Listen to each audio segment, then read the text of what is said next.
Ja, guten Tag, Freunde des gepflegten Leistungssports. Ich bin der Kali, heute aus Köln.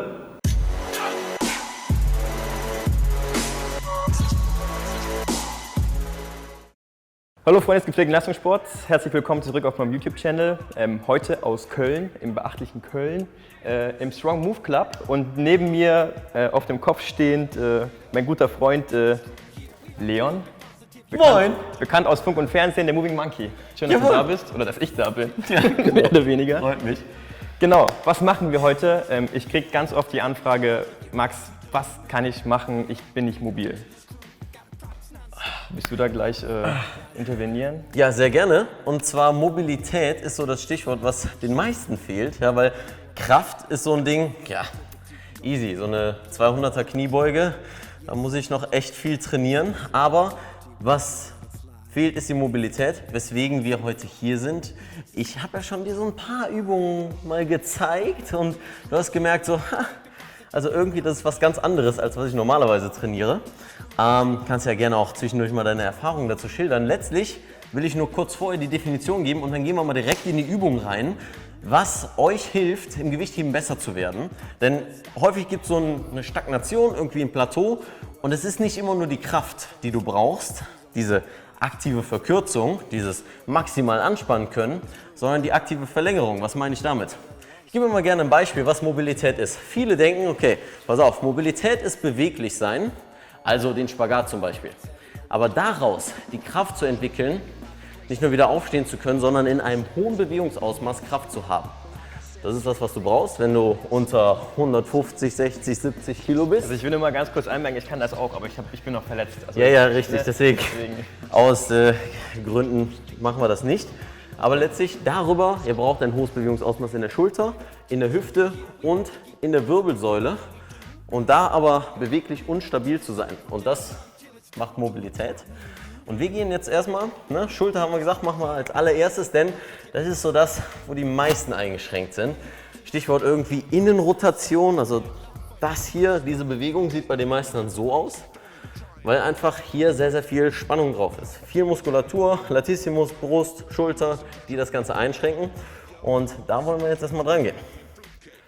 Das Ding ist nämlich, ich bin auch nicht so mobil. Das ist das Problem und ich will euch damit nur zeigen, also nur weil ich Profi-Gewichtheber bin und hier und da ein bisschen Last bewegen kann, heißt das nicht, dass ich auch ultra mobil bin, so wie du. Deswegen denke ich, wird es eine ganz lustige Konstruktion sein heute, weil der Leon wird mir quasi Übungen mit auf die Hand geben, die ich später auch machen kann. Und jetzt geht es darum, du zeigst sie mir und ich versuche so gut wie möglich das nachzumachen. Weil gerade das hier, das mache ich nicht ganz so oft. Das verbessern wir jetzt direkt. Wir versuchen es. Genau. Also, Mobilität, Kraft im hohen Bewegungsausmaß zu haben. Kraft und Koordination. Merkt euch das, ja? Vergesst dehnen, vergesst die ganze Zeit nur irgendwie in einer Position zu hängen. Ja, das machen sehr, sehr viele sehr gerne. Aber hat nichts damit zu tun, dass ihr neuronale Ansteuerung, das Ganze, dass das funktioniert, weil ihr wollt in einer Bewegung besser werden, also trainiert Bewegung. Das ist letztendlich so das Stichwort, mit dem wir jetzt anfangen. Punkt Nummer 1, womit ich immer anfange, ist mit der Isolation. Das heißt, kannst du dieses Gelenk überhaupt über das volle Bewegungsausmaß ohne Last, ohne wirkliche Krafteinwirkung bewegen? Was ich damit meine, Controlled Articular Rotations, kontrollierte Gelenksrotationen auszuführen. Stell dich einmal bitte seitlich zu mir, mit den Füßen zusammen, das ist so unsere Ausgangsposition. Soll ich die Schuhe ausziehen oder soll ich sie anlassen? Die dürfen gerne anbleiben, die sehen so schön aus. Ich habe aber auch schöne Socken an. Das stimmt. Also das gesagt. Passend zum Outfit, Füße zusammen. Und das könnt ihr für euch selbst jetzt nachmachen, indem ihr erstmal anfangt, 90 Grad Arm zu Rumpfwinkel einzunehmen. Ihr haltet den Arm komplett gestreckt und habt so eine lockere Faust. Gar nicht wirklich festgreifen, sondern locker. Was du jetzt erstmal versuchst, um erstmal deine Schulter wahrzunehmen. Wir versuchen, die Bewegung nur aus dem Schulterblatt zu machen. Das heißt, vor und zurück zu schieben. Stell dir vor, das Ganze bleibt parallel zum Boden und du bleibst vor und zurück. Wunderbar. Wir fokussieren uns hierbei darauf, dass der Ellenbogen gestreckt bleibt, dass das volle Bewegungsausmaß eingenommen wird und dass keine weitere Bewegung in der Brustwirbelsäule passiert. Denn du sagst also auch Ellenbogen? Ja, Ellenbogen auch komplett gestreckt lassen. Könnt ihr euch merken, indem ihr ein bisschen Spannung auf dem Trizeps lasst. Was gleich im Kreis, ich habe kontrollierte Gelenksrotationen gesagt, noch wichtiger wird. Wunderbar. Zieh noch ein bisschen nach hinten rein. Ja, wunderbar. Sehr schön. Da hast du schon direkt gemerkt, ja, Sekunde, da kommt irgendwie eine Grenze. Streck nochmal deinen Arm ein bisschen durch. Genau. Dieses Detail ist sehr, sehr wichtig, weil ihr damit auch wirklich erreicht, maximale Spannung in diesem hohen Bewegungsausmaß leisten zu können. Okay, schieb nach vorne raus. Jetzt wirst du mich hier rausschieben. Wunderbar. Sehr gut. Wieder zurück. Halt die Spannung. Ja. Und ihr seht, kann es immer noch ein kleines Stückchen durch. Das verleitet tatsächlich dazu, dass man hier mal so ein bisschen durchhängt. Reinbeugen. Und das ist der Punkt. Lass mal kurz locker, nur um das in den Kontext des Gewichthebens zu setzen. Das ist jetzt eine Bewegungsebene. Das Ganze können wir im Winkel ganz oft ändern. Und deine Bewegungsebene ist ja letztlich diese hier, die du sehr oft einnimmst, entweder hier oder ein bisschen enger. Und hier solltest du auch versuchen, das Ganze rotieren zu können. Wir bauen das aber Stück für Stück auf. Und was passiert, wenn du ein bisschen einknickst, ja, weil du hier zum Beispiel nicht in diesem Bewegungsausmaß komplette Stabilisation leisten kannst, knickst ein und hast eventuell zu wenig Spannung, um das Gewicht wirklich festzuhaben. Das heißt, das ist der Punkt oder der Übertrag, den du dann probieren kannst, erstmal jetzt umzusetzen, wenn du vielleicht auch ab einem gewissen Punkt, bei einem bestimmten Gewicht, da irgendwie einen Fehler hast. Okay, vor und zurück war Nummer 1, das machen wir jetzt erstmal nur, um das kurze wahrzunehmen. Punkt Nummer 2 ist zum Ohr und wieder runter. Jawohl, sehr gut. Wenn du runter gehst, merkst du, dass hier so ein bisschen Latissimus, ne? Ja, wunderbar. Oh yeah. Spannt sich auf jeden Fall an. Sehr gut. Vor, hoch und runter. Und geh noch ein Stück höher. Aha, aha. Guck mal, wie viel da noch irgendwie möglich ist. Alleine das. Ich will nicht gleich alles zeigen, also so ein bisschen. Du willst ja den Leuten auch noch eine Chance geben. Okay, wunderbar. Reicht erstmal, um so ein bisschen das Gefühl für vor, zurück und oben, unten zu bekommen. Das ist eine reine Ansteuerungssache jetzt gerade. Ne? Ja, Ansteuerung hat auch erstmal damit zu tun, dass du maximal stabilisieren kannst. Wenn du das nicht ansteuern kannst, kannst du es nicht maximal stabilisieren. Haben wir hierbei gesehen, kannst diese Retraktion, dieses nach hinten führen des Schulterblattes nicht optimal ansteuern, weil ein Stück würde dann noch gehen. Und das ist letztlich, wo auch Kraftpotenzial dann entweder verloren geht, beziehungsweise noch da ist. Das war jetzt erstmal nur Wahrnehmung vor, zurück. Jetzt wollen wir die ganze Bewegung ausführen. Das heißt, Füße wieder zusammen, Ellenbogen streckt sich aus, Arm nach vorne, leichte Faust. Jetzt versuch einmal bitte den Kreis nach hinten zu machen. Das heißt, wir gehen nach dem nach vorne, oben, unten und hinten. Das Ganze verbinden wir jetzt. Genau. Sehr konzentriert. Sehr gut. Genau, hier schön gestreckt lassen. Wunderbar. So, und jetzt versuchen wir noch ein Stück höher zu gehen. Komm, komm, komm. Hinten rein. Hinten, hinten, hinten, hinten. Lass den Arm gestreckt. Ja, seht ihr dieses bisschen. Vor, vor, vor. Hoch, hoch, hoch. Lass den Arm unten. Also parallel immer noch. Ja, nicht mit dem Arm die Bewegung einleiten, sondern mit deinem Schulterblatt. Okay, jawohl. Vor, vor, vor. Komm, schieb noch ein bisschen raus. Schieb noch ein bisschen raus. Gut, sehr gut. Keine Rotation in der BWS, das sah gut aus. Vor und jetzt hier hinten rein, hinten rein. Spannen wir hier unten rein. Gut, sehr gut. Und vor. Jetzt das Ganze nochmal zurück.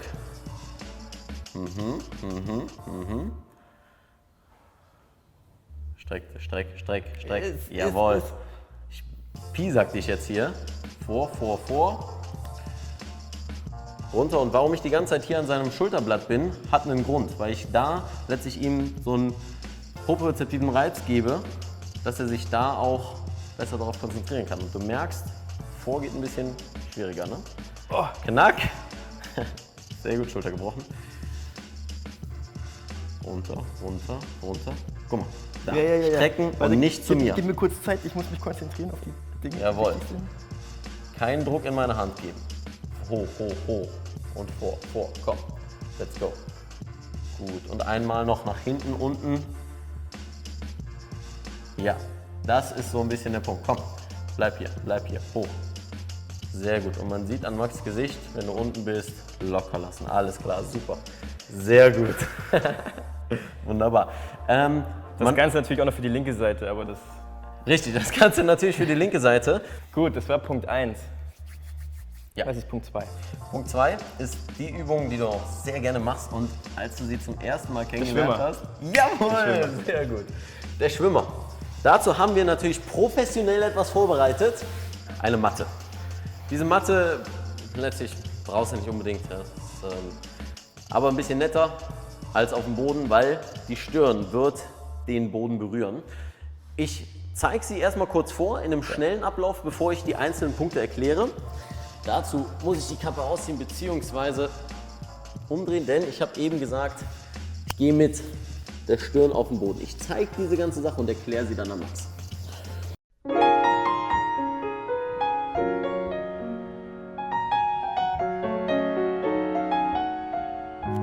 Okay, das war eine Wiederholung. Die ganzen Sachen werde ich jetzt erklären. Das heißt, leg dich einmal bitte in die Ausgangsposition. Bauchlage, Stirn auf dem Boden. Jawohl, Füße gerne zusammen. Wunderbar. Okay, wir starten mit den Händen auf dem unteren Rücken. Übereinander gelegt. Erstmal locker entspannt. Von hier ziehen wir die Ellenbogen zur Decke und die Schultern zusammen, als würde zum Ball einklemmen.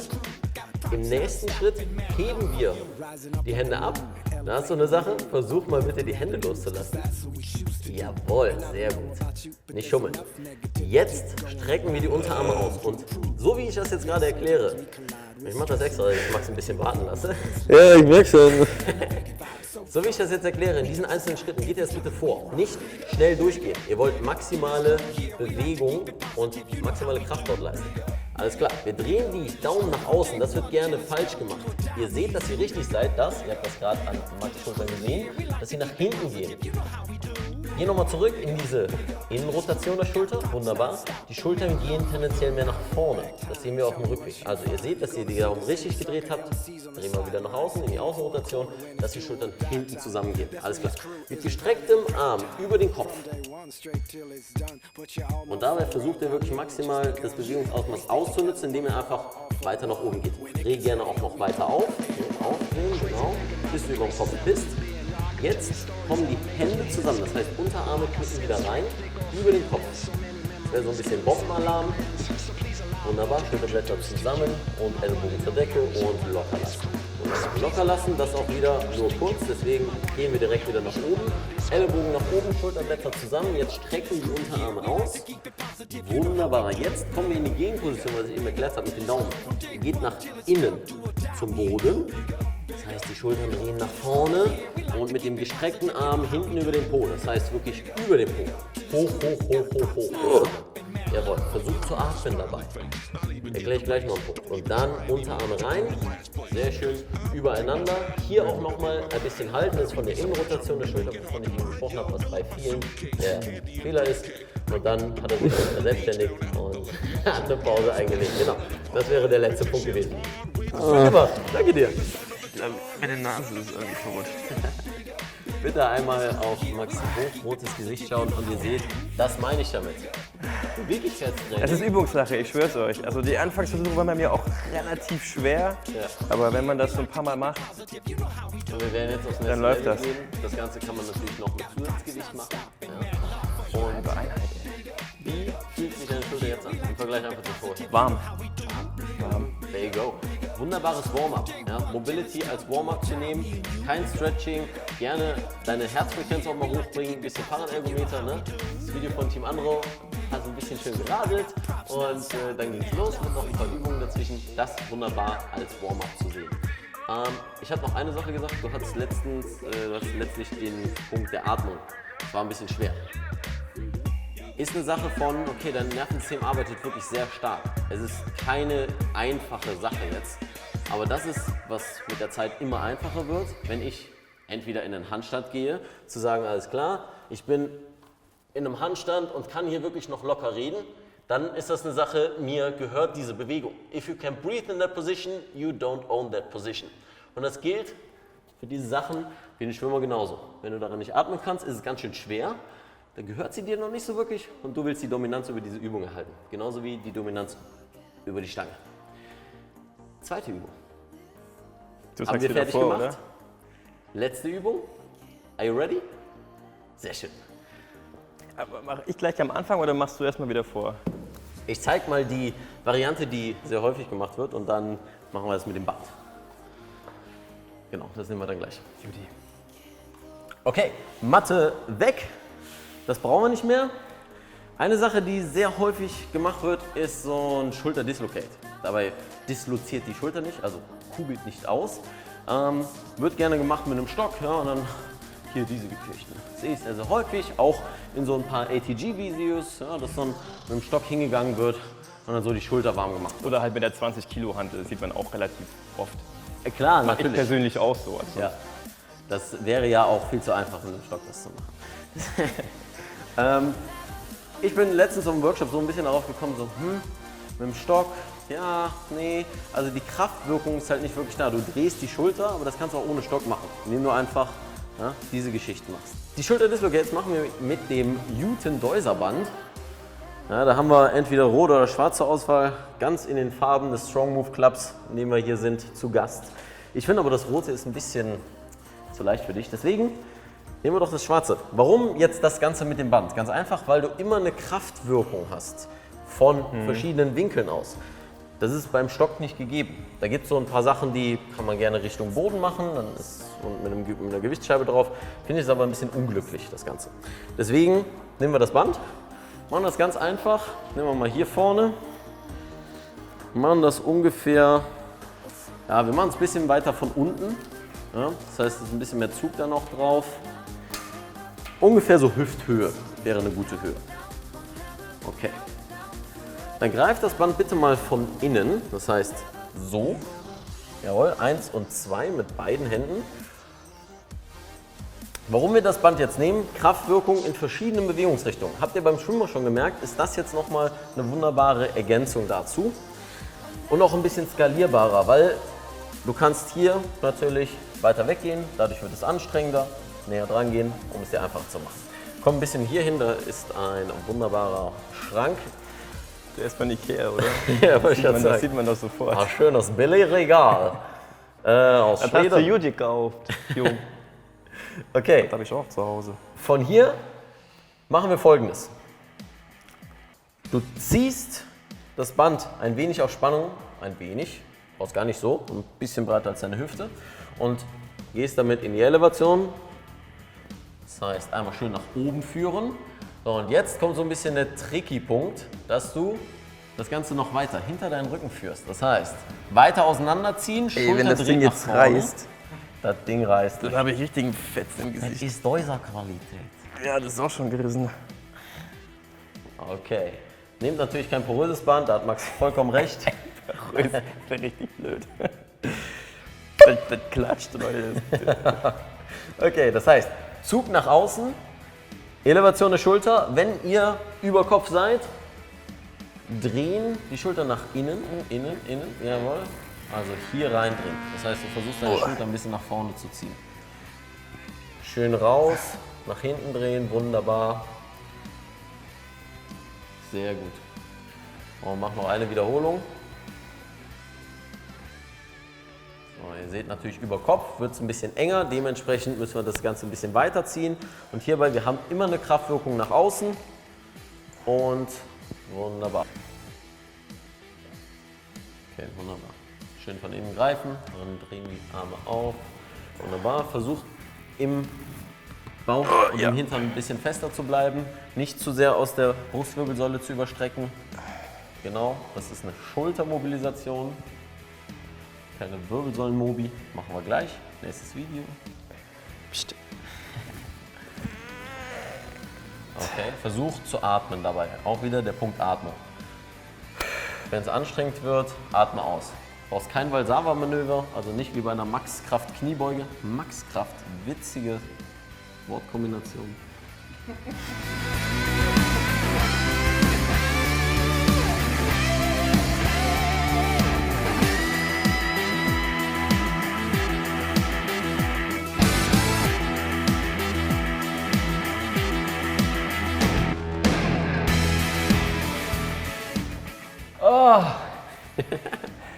Das Ding ist, ich habe manchmal das Gefühl, wenn ich nur das Warm-up mache, bin ich schon zu platt für die Einheit. Das ist ein wirklich guter Punkt, den du ansprichst. Auch da so ein bisschen die Grenzen zu kennen oder deinen Körper besser kennenzulernen. Weil ein Warm-up sollte natürlich ein Warm-up bleiben. Und das finde ich Mobility ist ein wunderbares Tool, ein wunderbares Mittel, um seinen Körper und seine eigene Leistungsfähigkeit besser einschätzen zu können. wie müde und wie ermüdet man ist. Das heißt, das Ding ist natürlich hiervon keine maximalen Wiederholungen, dass du nicht mehr kannst. Das ist nicht das Ziel. Das Ziel ist, dass du wirklich warm wirst, dass du merkst, okay, wie fühlt sich die Schulter heute an? Ich natürlich auch schon ins Schwitzen komme. Man merkt es, ja, dass es dir warm geworden ist. Können wir einer von der Maske... Maske bitte, hallo. Bisschen Puder. Danke. Und dementsprechend nicht zu viel zu machen, dass du komplett gar nicht mehr kannst. Aber auch das wird häufig ein bisschen missverstanden. Wenn deine Schulter wirklich warm ist, dann merkst du, alles klar, ich habe gearbeitet, aber wenn du dann unter die Hantel gehst und wirklich deine Bewegungsmuster durchgehst, die du so lange und so oft trainiert hast, dann wird sich das Ganze viel stabiler anfühlen. Kann jeder auch zu Hause einfach mal ausprobieren. Komm ein bisschen ins Schwitzen, merkt das Ganze. Also für mich bedeutet das jetzt, weil ich habe mir die Frage gestellt, Ja. kann ich zu viel Mobility machen vor dem Training? Kann man, weil wenn man zu viel macht, ermüdet man trotzdem. Ich meine, das strengt ja an, was ich vorhin gesagt habe, man muss ja auch gucken, dass da irgendwo die Kraft wirkt. Absolut. Und ich glaube, also widersprich mir, wenn ich falsch liege, man hat dann genug Warm-up gemacht, wenn man spürt, okay, die Schulter in dem Fall wird warm und man spürt einfach, dass da, ja, man hat eigentlich jeden Zentimeter in die Richtung, die Schulter, die die Richtung ausführen kann, quasi abgearbeitet und dann kann man loslegen. Ja. Oder? Absolut, da ergänze ich einfach nur noch so ein Konzept oder ein Bild. Ich denke immer dabei sehr viel gerne in Konzepten. Und zwar Isolation zuerst, Integration als letztes und dann kommt die Improvisation. Was meine ich damit? Integration. Integration. Die Isolation ansteuern, das muss auch gar nicht lange sein, das kannst du für 2 Minuten machen, 5 Wiederholungen, kreisen vor und zurück, konzentriere dich einfach auf die Punkte, wunderbar. Punkt Nummer 2, Integration in diese Bewegungsmuster eingehen, also dieses mehr Stabilität gewährleisten, mehr Kraft wirken lassen, zum Beispiel im Schwimmer, zum Beispiel in den Schulterdislocates mit dem Band. Dann merkst du, alles klar, das wird warm. Nicht zu viel machen, dass du merkst, okay, Sekunde, jetzt kann ich aber gar nichts mehr leisten, meine Schulter ist völlig fritte. Und dann gehst du rein und fängst an mit der Improvisation, was letztlich deine normalen Übungen sind. Genau, das heißt, diese 3 Konzepte immer im Warm-up mit drin haben und dann könnt ihr in die Improvisation ins Training gehen. Einen Wiederholungsbereich von zum Beispiel 10 Ansteuern, Wiederholungen. warm machen und anwenden, sozusagen. Ja, das finde ich gut. Siehst du? Das übernehme ich. Okay, alles klar. Okay, du wirst für meinen Anwalt, ne? Ja. Ja, es wird, das war jetzt quasi das erste Video. Der Leon hat schon so ganz leicht durchblicken lassen. Es werden noch ein paar Folgen, aber nicht jetzt, sondern später. Also bis dann, würde ich sagen. Ja. Danke, Leon, für bis hier. Sehr gerne. Und probiert's aus. Ihr könnt mir auch gerne euer Feedback geben. Und zum Schluss natürlich, ganz wichtig, gefällt euch das Video, Daumen hoch. Gefällt es euch nicht, dann Einfach zum nächsten klicken. erzählt euren Großeltern, dass sie jetzt auf jeden Fall Fett Mobility für die Schulter machen können. Die freuen sich auf jeden Fall. Und ja, schlussendlich Moving Monkey, auch wenn es nicht hier auf der Brust drauf steht. Das steht hier Gerne mal oben. vorbeischauen. Und damit verabschiede ich mich zurück in die Zentrale.